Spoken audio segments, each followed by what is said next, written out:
Come on, Snake.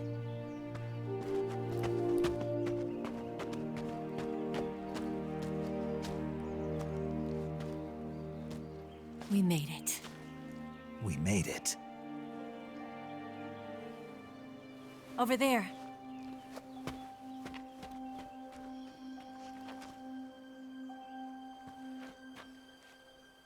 It's the boss, isn't it? I'll go get the wig ready to take off. Right. I'll leave you two alone. But come back in one piece, okay?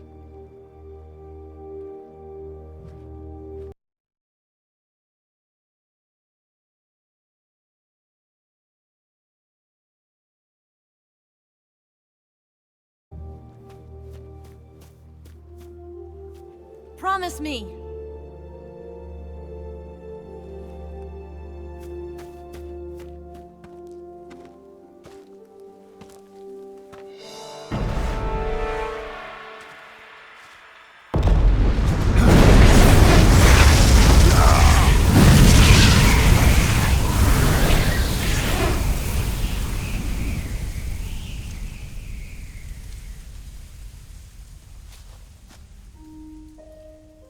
Life's end. Isn't it beautiful? It's almost tragic. When life ends, it gives off a final lingering aroma. Light is but a farewell gift from the darkness to those on their way to die. I've been waiting, Snake, for a long time. Waiting for your birth, your growth, and the finality of today. Boss. Why are you doing this? Why? To make the world one again. The world used to be whole. But with the end of the Second World War, the philosophers began to fight amongst themselves, and the world was torn apart. The Cobras, my comrades who trained and fought alongside me, were torn apart as well. The foibles of politics and the march of time can turn friends into enemies just as easily as the wind changes. Ridiculous, isn't it? Yesterday's ally becomes today's opposition. And this Cold War? Think back. When I was leading the Cobras, America and Russia were fighting together. Now, consider whether America and Russia will still be enemies in the 21st century. Somehow I doubt it. Enemies change along with the times, the flow of the ages, and we soldiers are forced to play along. I didn't raise you and shape you into the man you are today just so we could face each other in battle. A soldier's skills aren't meant to be used to hurt friends. So then what is an enemy? Is there such a thing as an absolute timeless enemy? There is no such thing, and never has been. And the reason is that our enemies are human beings like us. They can only be our enemies in relative terms. The world must be made whole again. The philosophers must be reunited. I will devote my skills to that purpose. And with the Colonel's money, I will achieve that end. Just as I once created the Cobras. They are my family. I may no longer be able to bear children, but I still have a family. It was November 1st, 1951. I was in the Nevada desert participating in atomic testing. The name Nevada is derived from Spanish, covered in snow, white as snow. And snow is exactly what I saw in that Nevada desert. It froze my blood white. Snake, you were an atomic test subject, weren't you? On Bikini Atoll. That's part of the reason I was drawn to you.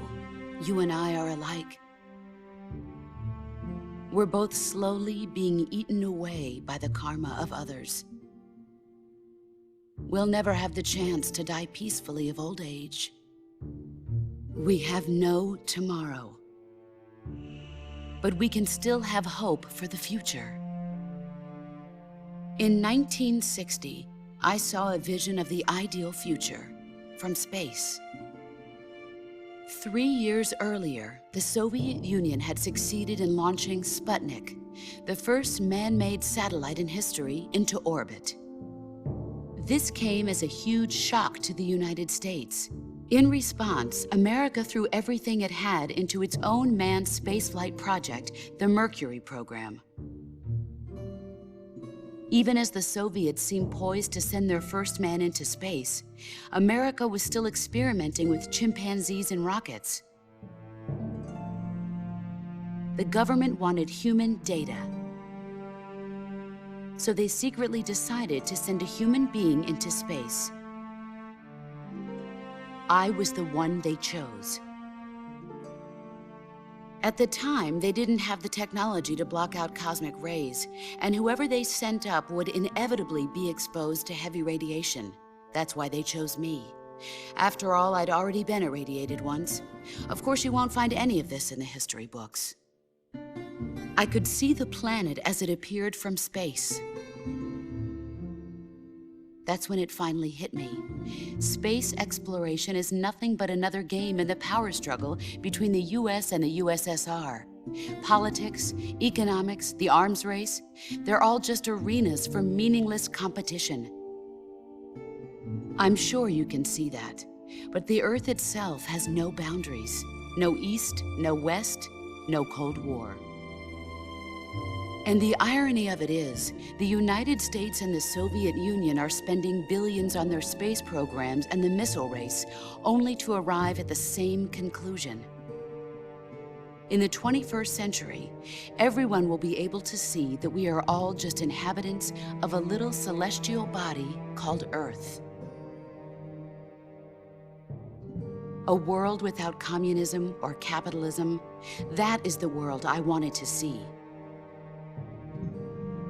But reality continued to betray me.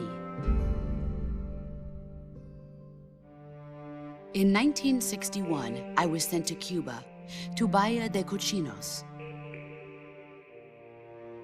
It was part of a CIA-sponsored invasion under the guise of taking Cuban exiles back to their country. But the US government betrayed them. Our weak-kneed president held back their air support. Defenseless, the exiles were annihilated by the Cuban army. All I could do was watch in silence.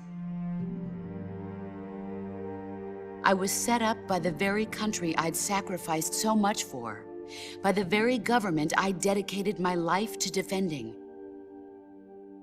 I was driven from the surface world, and I went underground. Then, 2 years ago, I faced the sorrow, my old comrade in battle. He was my friend. But one of us had to die. I was left with no choice. The sorrow gave his life for me. There is no enmity between us. One must live, and one must die. That was the mission. The ones who gave me that mission were the philosophers. Early in the 20th century, the true holders of power in the United States, the Republic of China, and the newly formed Soviet Union gathered together in a secret meeting that would later be known as the Wise Men's Committee. The secret pact they formed there marked the beginning of the philosophers. But the last of the original members died in the 1930s. After that, the organization began to run out of control, and the Wise Men's Committee degenerated into a mere shell of its former self. The philosophers of today have no sense of good or evil. Their influence extends to countries and organizations involved in every aspect of every war. They have become war itself. That's how they operate. The sacrifices of war cause a shift in the times. This shift leads to renewed conflict, and in turn triggers the next war. Like a nuclear chain reaction, each conflict sparks countless others, forming an endless spiral that will continue on for eternity. Do you understand what I'm saying, Snake? By consuming me and you, the philosophers intend to keep that cycle going forever. It was my father who explained all of this to me. He was one of them. You see, I am the last remaining child of the philosophers. But after he revealed the truth, my father was killed by that same shapeless, formless organization. And my father isn't the only thing the philosophers have taken from me. In June of 1944, the Cobras and I took part in the landing at Normandy. We'd been given a top-secret mission to locate and destroy enemy V-2 rocket installations. I was pregnant at the time. The sorrow was the father. I gave birth on the field of battle. A beautiful baby boy. But my child was snatched away from me by the philosophers.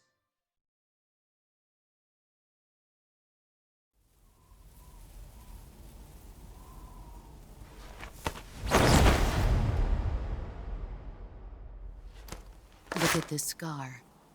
This is proof that I was once a mother. I gave up my body and my child for my country. There is nothing left inside me now. Nothing at all. No hatred, not even regret.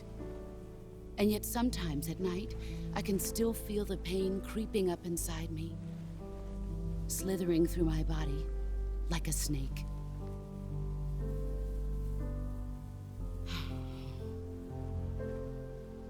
I've never talked this much about myself before.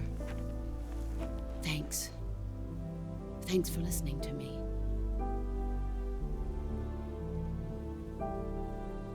I feel content. Snake, commence the operation. I raised you. I loved you. I've given you weapons, taught you techniques, endowed you with knowledge. There is nothing more for me to give you. All that's left for you to take is my life, by your own hand. One must die, and one must live. No victory, no defeat. The survivor will carry on the fight. It is our destiny. The one who survives will inherit the title of boss. And the one who inherits the title of boss will face an existence of endless battle. I'll give you 10 minutes. In 10 minutes, MiGs will come and bomb the hell out of this place. If you can beat me in less than 10 minutes, you'll be able to escape in time. Let's make this the greatest 10 minutes of our lives, Jack. Boss. You're a soldier. Finish your mission. Prove your loyalty. Face me. I come.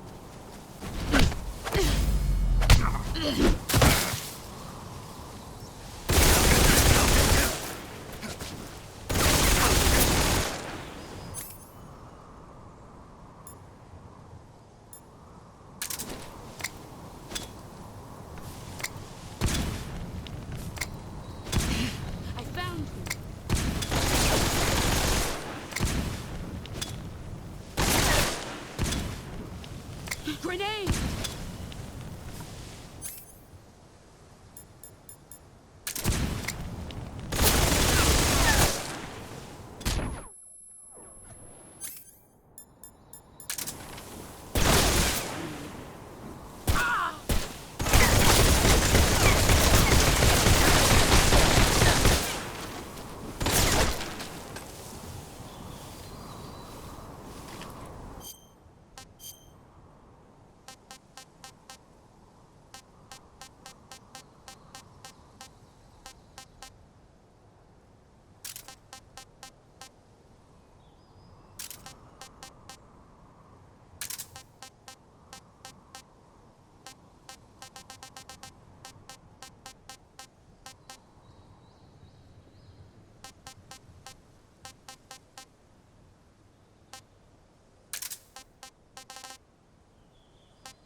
found you. Get ready.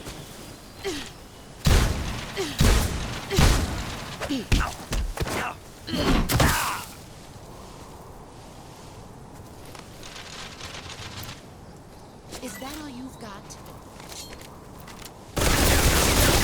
Run quick.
Get ready.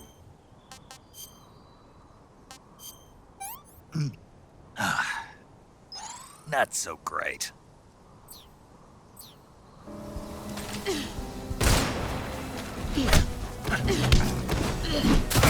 Nice try.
But you're so supreme. I give my life, not for honor, but for you. In my time, there'll be no one else. Crime, it's the way I fly to you. I'm still in a dream, snake eater. Someday you go through the rain, and someday you'll feed on a tree frog. This ordeal is a try to survive for the day we see new life.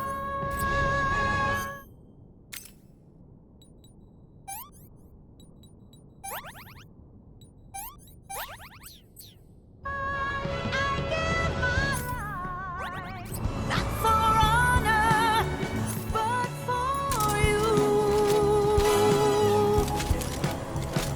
In my time, there'll be no one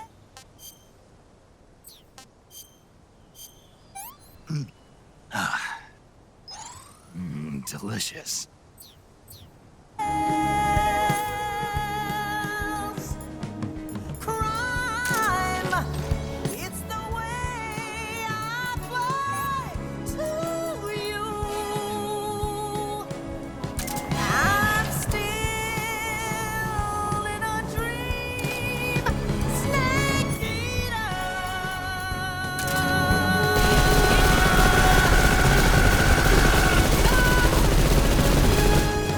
I'm still in a dream, snake eater.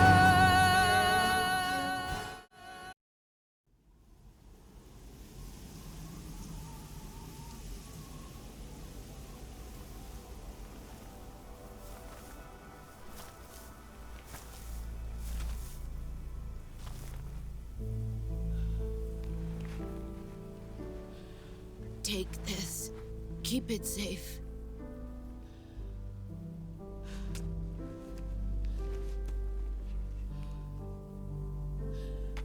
It's our only hope.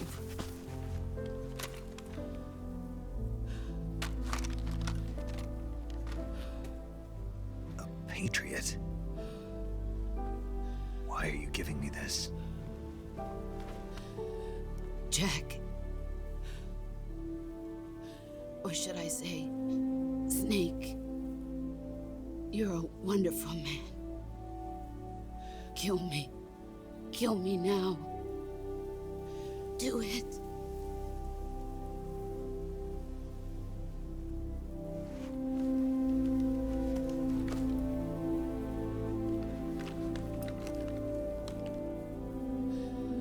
There's only room for one boss and one snake.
Ready to go, Snake?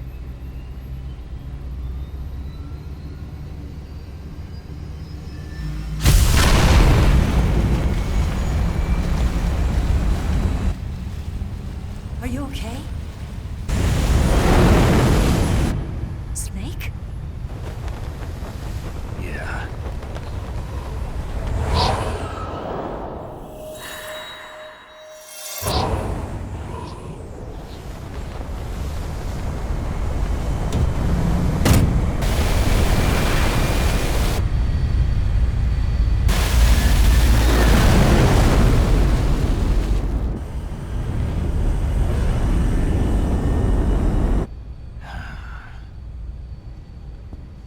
I told you you could trust me.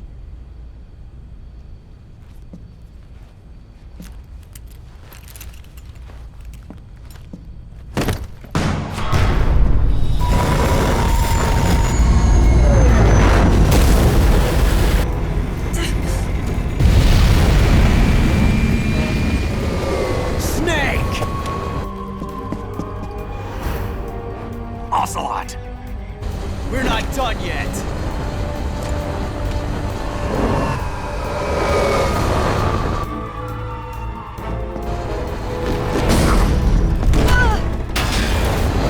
Damn!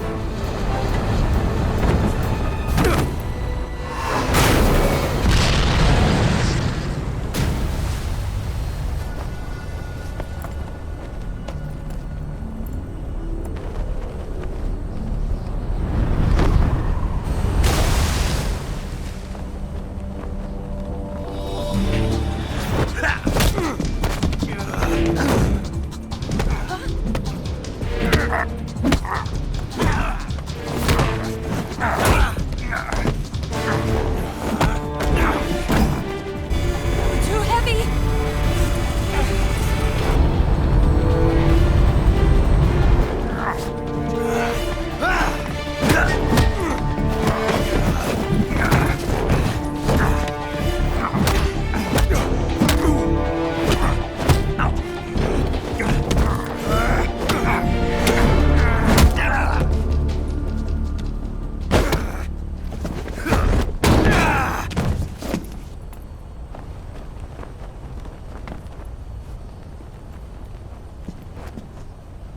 Snake, try to remember some of the basics of CQC.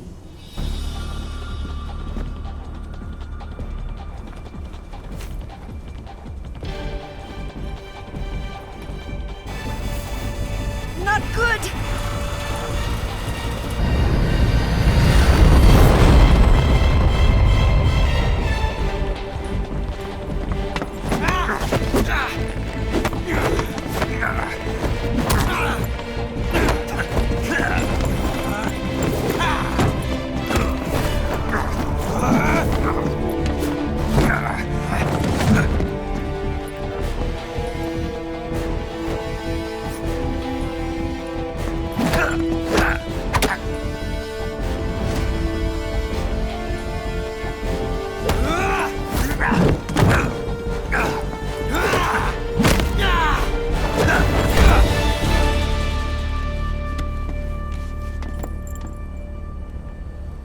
I picked up a few new moves.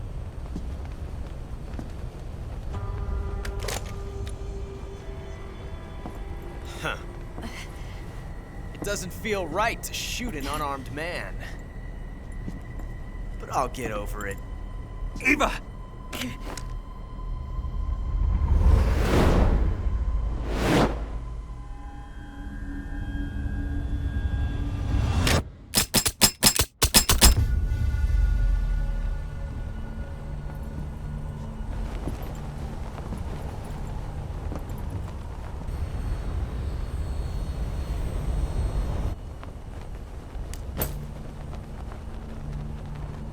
What do you say to one last showdown?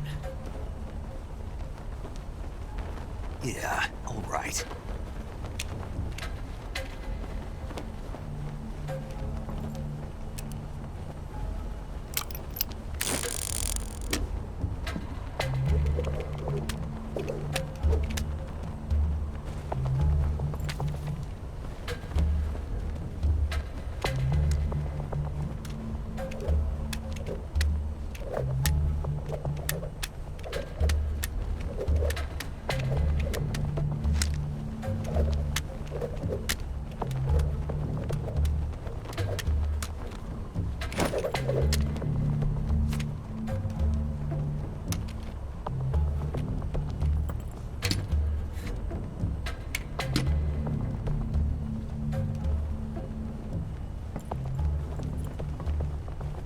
What's your name?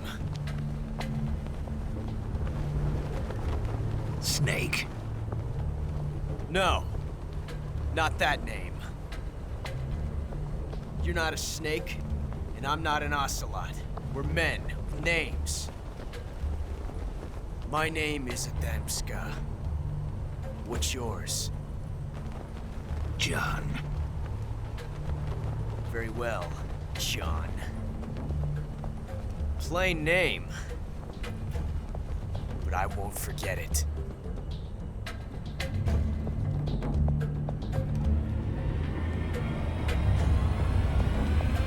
Come on!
It's a blank.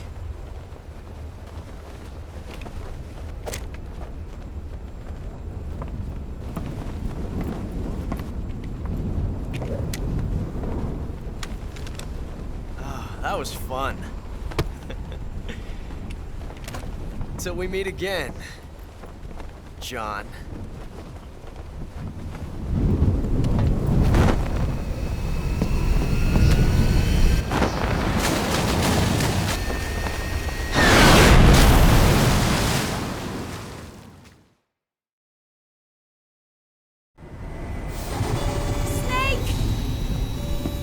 Give me a hand!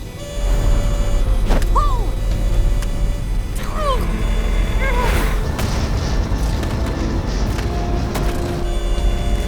Come on, pull up!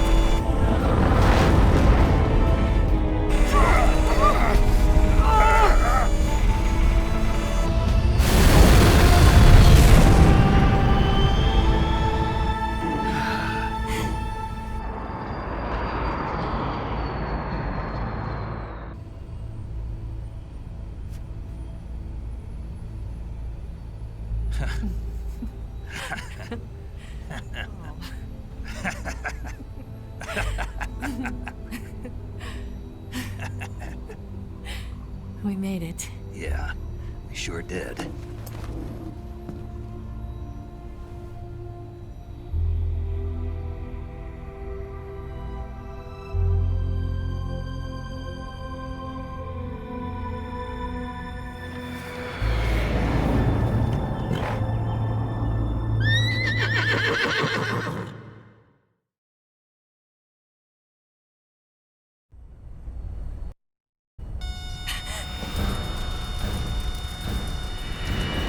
Oh no, Miggs!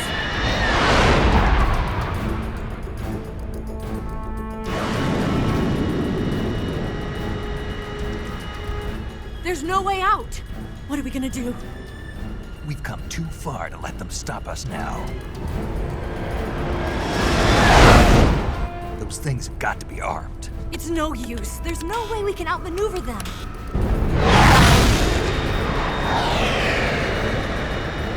They're gonna shoot us down. We were so close. Weapon systems on. Locked on target. I got towed.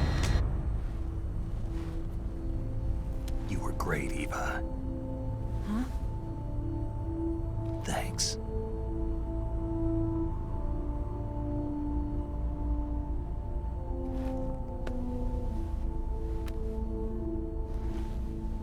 Oak 19, this is Control.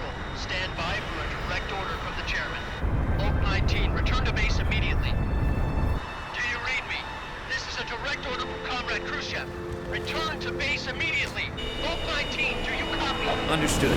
Aborting mission. RTB.